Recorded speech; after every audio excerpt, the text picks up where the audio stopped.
स्वागत है हमारे YouTube चैनल में। आज की कहानी है छलावे की रात। ट्रेन मुंबई से दिल्ली के लिए रवाना हो गई थी, पर काशी के माँ बाप को नहीं पता था कि उन्हें एक रात जयपुर में भी बितानी पड़ेगी, जो शायद उनकी जिंदगी की सबसे भयानक रात होगी। ये बात तब की है जब 14 साल का काशी मुंबई में अपनी फैमिली के साथ रहता था। काशी के माँ बाप रमा और संजीव दोनों दिल्ली के रहने वाले थे और वो दोनों शादी के बाद काम के सिलसिले में मुंबई शिफ्ट हो गए थे। काशी दिल्ली बस एक ही बार गया था, जब वो 5 साल का था। बहुत सालों बाद काशी के पापा ने पूरी फैमिली के साथ एक ट्रिप प्लान की। वो अपने बेटे को दूसरी बार दिल्ली ले जाना चाहते थे ताकि वो अपने दादा दादी का घर देख पाए। मुंबई से ट्रेन रवाना हो चुकी थी। काशी मुस्कुराते हुए खिड़की के बाहर अंधेरे में झांक रहा था। उसकी माँ रमा उसके पास ही सो रही थी। सोते हुए रमा को एक सपना आया। अपने सपने में रमा को अपना छोटा बेटा नितिन दिखा। ये बात बहुत अजीब थी, क्योंकि अपने छोटे बेटे नितिन को याद करना रमा बहुत पहले ही छोड़ चुकी थी। चलती ट्रेन में सो रही रमा के माथे से पसीना बहने लगा और एकदम से उसकी आंख खुल गई। काशी के पापा संजीव ने जब अपनी बीवी रमा को देखा तो वो बहुत घबराई हुई लग रही थी। संजीव ने पूछा कि उसे अचानक क्या हो गया है, पर रमा ने किसी को कुछ नहीं बताया और चुपचाप खिड़की की तरफ मुंह करके बैठ गई। कुछ ही देर में ट्रेन जयपुर स्टेशन पर रुक गई, लेकिन ट्रेन में कुछ टेक्निकल परेशानी आ गई थी, जिसकी वजह से सारे पैसेंजर्स को जयपुर में ही उतरना पड़ा, जिनमें काशी और उसकी फैमिली भी थी। काशी के पापा संजीव ने प्लान किया कि वो आज रात जयपुर में ही रुक जाएंगे और कल सुबह पहली ट्रेन से दिल्ली के लिए निकल जाएंगे। रात के करीब 12 बज चुके थे और बहुत अंधेरा हो चुका था। काशी के पापा ने रेलवे स्टेशन के पास ही एक होटल ले लिया। ऊपर चलकर जैसे ही काशी ने रूम के अंदर कदम रखा तो उसके सर में एक बहुत जोर का चुभने वाला दर्द शुरू हो गया। काशी ने सोचा कि ये मामूली सा सरदर्द होगा और इसलिए अपनी माँ को बिना बताए वो बिस्तर पर सोने के लिए लेट गया। काशी और उसकी माँ रमा एक रूम में सो गए और उसके पापा दूसरे रूम में, लेकिन रमा को नींद ही नहीं आ रही थी। वो पूरे टाइम अपने छोटे बेटे नितिन के बारे में ही सोचती रही। जब काशी 5 साल का था तब उसकी फैमिली में उसके छोटे भाई का जन्म हुआ था, जिसका नाम नितिन था। लेकिन नितिन के साथ एक बहुत बुरा हादसा हुआ था।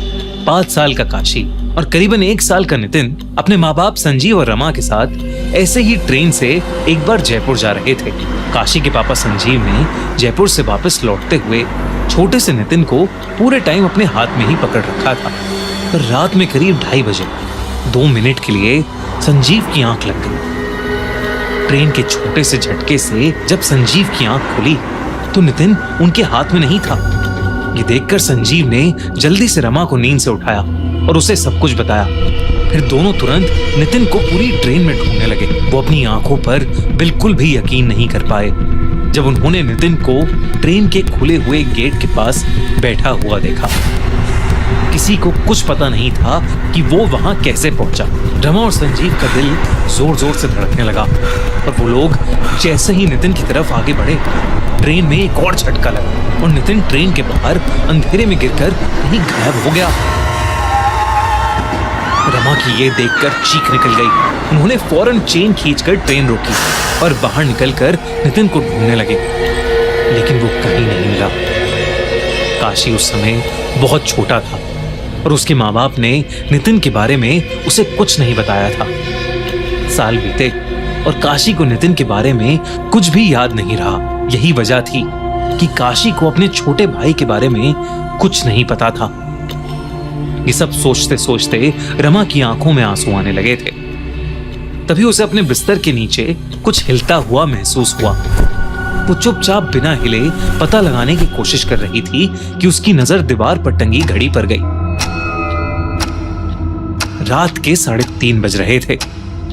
एकदम से होटल के रूम का टेम्परेचर गिरने लगा और रूम में बहुत तेज ठंड हो गई, जबकि बाहर गर्मी का मौसम था। रमा को जयपुर की गर्मी में तेज ठंड लग रही थी। रमा को कुछ बहुत अजीब लग रहा था। तभी रमा की पीठ के पीछे से एक आवाज आई, माँ, पीछे मुड़कर मुझे देखो ना, मैं हूँ आपका नितिन। रमा के कान में कोई बहुत धीरे धीरे उसे पुकार रहा था। और पीछे मुड़ने के लिए बोल रहा था। वो आवाज सुनकर रमा की रूह कांप गई और डर के मारे रमा एक ही करवट में लेटी रही। रमा को ऐसा लगा कि जैसे उसका छोटा बेटा नितिन वाकई उसे पुकार रहा है। वो मुड़ने ही वाली थी पर रुक गई। रमा को कहीं से याद आया कि जब कोई आत्मा पुकारती है तो पीछे मुड़कर नहीं देखना चाहिए। कुछ देर तक आवाजें उसे यूं ही पुकारती रहीं, पर कुछ मिनटों बाद वो अपने आप बंद हो गईं। ठंड भी अब धीरे धीरे कम हो गई थी और उनके रूम का टेम्परेचर भी पहले की तरह नॉर्मल हो गया था। जब चीजें ठीक हुई तो काशी की माँ ने बड़ी हिम्मत करके पीछे मुड़कर देखा तो उसे वहां कोई नहीं दिखा। कोई था तो बस काशी। रमा ने देखा कि काशी का मुंह खुला हुआ है और उसकी आंखें ऊपर छत की तरफ देखे जा रही हैं। ऐसा लग रहा था कि मानो काशी का मुंह अटक गया हो। रमा ने काशी के माथे पर हाथ रख के देखा तो वो बुरी तरह तप रहा था। काशी को बहुत तेज बुखार था। रमा ने काशी को दवाई खिलाकर उसके माथे पर गीली पट्टियां रखी, लेकिन उसका बुखार उतर ही नहीं रहा था। फिर रमा ने दूसरे रूम में लेटे संजीव को उठाया और उसे सब बताया। जब रमा और संजीव वापस कमरे में आए तो उन्होंने देखा कि काशी जोरों से कपकपा रहा है। ऐसा लग रहा था कि जैसे उसे दौरे पड़ रहे हों। अचानक से काशी की आंखें सफेद पड़ गईं और वो हवा में ऊपर झूलने लगा और तभी किसी बहुत ही छोटे बच्चे की हंसने की आवाज पूरे कमरे में गूंजने लगी। कमरे की सारी लाइट्स जलबुझ करने लगीं। वो लाइट्स भी जिन्हें कभी ऑन किया ही नहीं गया था। रमा और संजीव को कुछ समझ नहीं आ रहा था। संजीव जल्दी से होटल स्टाफ को चीखते हुए मदद के लिए बुलाने लगा। जैसे ही होटल का स्टाफ वहां आया वैसे ही काशी बेजान होकर बिस्तर पर गिर पड़ा और सारी लाइट्स ने भी जलबुझ करना बंद कर दिया। जब रमा काशी के पास गई तो काशी की आंखें बंद थीं। वो बिल्कुल भी रिएक्ट नहीं कर रहा था, इसलिए वो लोग तुरंत उसे पास के हॉस्पिटल ले जाने लगे। लेकिन जैसे ही काशी होटल से बाहर निकला उसकी आंखें अपने आप खुल गईं और उसका शरीर भी अब पहले की तरह तप नहीं रहा था। काशी को ज्यादा कुछ तो याद नहीं था, लेकिन उसने बताया कि उसे एक छोटा बच्चा अपने रूम की खिड़की पर बैठा दिखाई दिया था। उस रात रमा और संजीव काशी की ये बात सुनकर बहुत ज्यादा घबरा गए थे। किसी तरह उन्होंने पास के हॉस्पिटल में ही वो रात काटी और सुबह होते ही वो बस से दिल्ली के लिए निकल गए। काशी अब बिल्कुल ठीक था। ऐसा लग रहा था कि जैसे उसे कभी कुछ हुआ ही नहीं था। दिल्ली पहुंचने पर संजीव, काशी और रमा एक पंडित के पास गए और उन्होंने पूरी कहानी उन पंडित को बताई। पंडित ने काशी के माँ बाप को बताया कि कल जो भी रूम में आकर रमा को पुकार रहा था वो उनका छोटा बेटा नितिन नहीं था, बल्कि कोई और आत्मा थी जो उनकी दुख भरी याद का फायदा उठाकर अपना काम करवाना चाहती थी। उन्होंने काशी के सर पर हाथ फेरकर मुस्कुराते हुए बोला कि अब उन्हें कोई परेशान करने नहीं आएगा।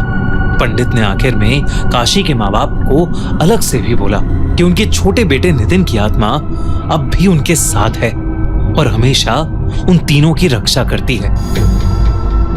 अगर आप लोगों को हमारी वीडियो पसंद आती है तो चैनल को सब्सक्राइब कीजिए और बेल आइकन बटन दबा दीजिएगा। ऐसे ही वीडियो देखने के लिए हमारे YouTube चैनल में जुड़े रहें।